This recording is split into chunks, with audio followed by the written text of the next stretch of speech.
DMK மேலதான் தப்புங்க. எல்லா தப்பையும் டிஎம்கே தான் பண்ணாங்க. தைரியமாக தன்னுடைய கருத்தை சோசியல் மீடியால பதிவு செஞ்சிருக்காங்க இந்த அம்மா. இவங்க யாரு என்ன அப்படிங்கிறது நமக்கு தெரியாது. ஆனா தரமான பதிவு. அவசியம் பாருங்க. ஆக்சுவலி நேற்று நான் ஒரு வீடியோ போட்டிருந்தேன் சேயிங் தட் நம்ம வந்து செல்ஃப் ரிஃப்ளெக்ட் பண்ணணும், பொலிட்டிக்ஸ் பற்றிலாம் பேச வேணாம், நம்ம செல்ஃப் ரிஃப்ளெக்ட் மட்டும் பண்ணாலே போதும் அப்படின்லாம் பேசிட்டு இருந்தேன். ஐ திங்க் அது தப்பு. டிஎம்கே மேலே ஒரு பெரிய தப்பு இருக்கு. எல்லா தப்பையும் இன்ஃபேக்ட் டிஎம்கே தான் பண்ணாங்கன்னு கூட நான் சொல்வேன். பிகாஸ் செக்ஷன் 353ன்னு சொல்லிட்டு சைபர் கிரைமில் மிஸ்இன்ஃபர்மேஷன் ஆக்ட்னு ஒன்று இருக்கு. இந்த மாதிரி ஆம்புலன்ஸ் ஏன் அவ்வளோ ஆம்புலன்ஸ் போச்சு, அவ்வளோ பேருக்கு ஒன்றும் ஆகலை, டாக்டருங்கெல்லாம் ஊசி போட்டு கொள்றாங்க, செந்தில் பாலாஜி எப்படி அங்கே முன்னாடி போனாலும் கான்ஸ்பிரசி தியரி பேசிட்டு இருக்கீங்கல்ல, உங்களெல்லாம் இன்னும் உங்க மேலாம் கேஸ் போடாம சும்மா விட்டு வச்சிருக்கிறது டிஎம்கே தப்பு தான். எனக்கு சத்தியமா புரியல உங்களுக்குலாம் எப்படி வாய் வருதுன்னு. இதுல ஒரு நரேட்டிவ் செட் பண்றீங்கல்ல. விஜய் வந்து அவருக்கு சோகம், அவர் ஓடிட்டாரு, அவருக்கு வந்து சோகம் தாங்க முடியாம அவர் பேசாம போயிட்டாருன்னு. Then how is he a leader?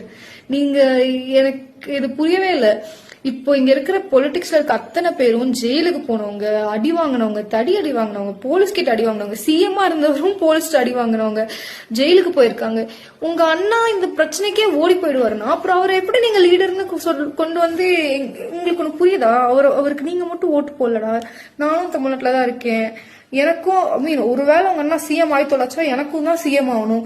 ஏன் சிஎம் பிரச்சனைன்னு வந்தா ஓடிடுவாருன்னா அவர் எப்படி சிஎம் ஆவாரு? எனக்கு இது புரியல. And you know what? I also think it's a wake up call. ஒரு ஜெனரேஷனே ஒரு நடிகர் பின்னாடி போய் அடிபட்டு சாகுற அளவுக்கு கேவலமான ஒரு சொசைட்டில இருக்கோமே நினைச்சு வெக்கப்படணும். அது எதுவுமே இல்லாம ஐ ஸ்டாண்ட் வித் விஜய்னு பேசிட்டு இருக்கீங்க. உங்களெல்லாம் இன்டாக்டினேட் பண்ணி வச்சிருக்காங்க. ஆர்எஸ்எஸ்ல இருக்கிறவங்களெல்லாம் விட நம்ம ஆர்எஸ்எஸ்ஸையும் பிஜேபியும் கிண்டல் பண்ணிருக்கீங்கல்ல, அவங்களெல்லாம் விட கேவலமா இருக்கீங்க. பாக்குறதுக்கே ரொம்ப ரொம்ப அசிங்கமா இருக்கு. இதுல வேற எவனாலும் ஒரு தெலவனை பேசினா அவனை போய் அபியூஸ் பண்றது, என்ன வேற சொல்லிட்டு இருந்தீங்க your slut, you know what, I would much rather be a slut than a TVK follower.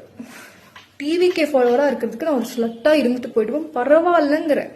ஏன்னா எனக்கு அட்லீஸ்ட் அறிவு இருக்கு. Being a slut doesn't make me dumb. உங்களுக்கு ஒரு முட்டாள், ஒரு வட்டி கட்டின முட்டாள் கூட்டம். எனக்கு உங்க அண்ணாக்கும் அது தெரியும். Is a narcissistic சோசியோபேத். அவர் பின்னாடி போறதுக்கு நீங்கெல்லாம் முட்டாளா இருந்தாலும் அவர் பின்னாடி போயிங்கன்னா அவருக்கு தெரியும். கெட்டு ஒழிஞ்சு நாசமா போங்க. பட் இந்த டைம்ல உட்காந்து அரசியல் பாருங்க ரொம்ப கேவலமா இருக்கு. தயவு செஞ்சு I know what to say. I give up. Because டிவிக்கேல இருக்கிறவங்ககிட்ட பேச முடியாது. அவனுங்க மனுஷனுங்க இல்லை அவன்கிட்ட பேசுறதுக்கு. I don't know why I am making this video at this point.